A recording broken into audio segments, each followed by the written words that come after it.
Hello everyone အားလုံးပဲမင်္ဂလာပါခင်ဗျာ GKS မြန်မာကနေပြန်လည်ကြိုဆိုပါရခင်ဗျာ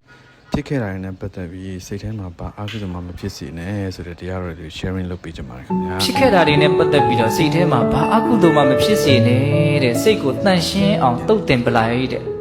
ပြီးခဲ့ပြီးသားတွေကဘာမှရှိတော့တာမဟုတ်အဲ့ဒီဘာမှမရှိတော့တဲ့အရာတွေကကိုယ့်ရဲ့စိတ်ကိုမှွေနှောက်ခြောက်ချပြီးတော့မနေစေနဲ့နော်ပြီးခဲ့တာတွေကိုပြီးခဲ့ပြီးမရှိတော့ဘူးလို့စိတ်ထဲမှာရှင်းရှင်းလင်းလင်းသဘောပေါက်အောင်လုပ်ပြီးတော့ဒီအတိတ်နဲ့ပတ်သက်ပြီးတော့စိတ်မှာအကုသိုလ်အညစ်အကြေးမတင်အောင်တနည်းအားဖြင့်တင်ခဲ့မယ်ဆိုရင်လည်းတန့်ရှင်းသွားအောင်စေကြောတုတ်တင်ပြလိုက်တယ်ယံပုပ္ပေတံဝိသောတေဟိပစ္စာတိမာဟုကိစ္စနံဟောမရောက်သေးတဲ့အနာဂတ်နဲ့ပတ်သက်ပြီးတော့လည်းပဲဘုံဘုံတို့မှာအကြောင်းကြခြင်းတောင့်တခြင်းတွေနဲ့ပူနေလောင်နေကြရတာတွေမရှိဘူးလားရှိရနော်အဲ့ဒါကိုလည်းဘာလို့အောင်လို့ရှင်းထုတ်ပြလိုက်တဲ့ယံပုပ္ပေတံဝိသောတေဟိပစ္စာတိမာဟုကိစ္စနံလောလောဆယ်အခုပြစ္ဆုတ်ပံအခိုက်အတန့်မှာဖြစ်နေတဲ့အရာတွေနဲ့ပတ်သက်ပြီးတော့လည်းပဲနည်းနည်းလေးမှစိတ်ထဲမှာမစွဲလန်းအောင်နေတဲ့ Hello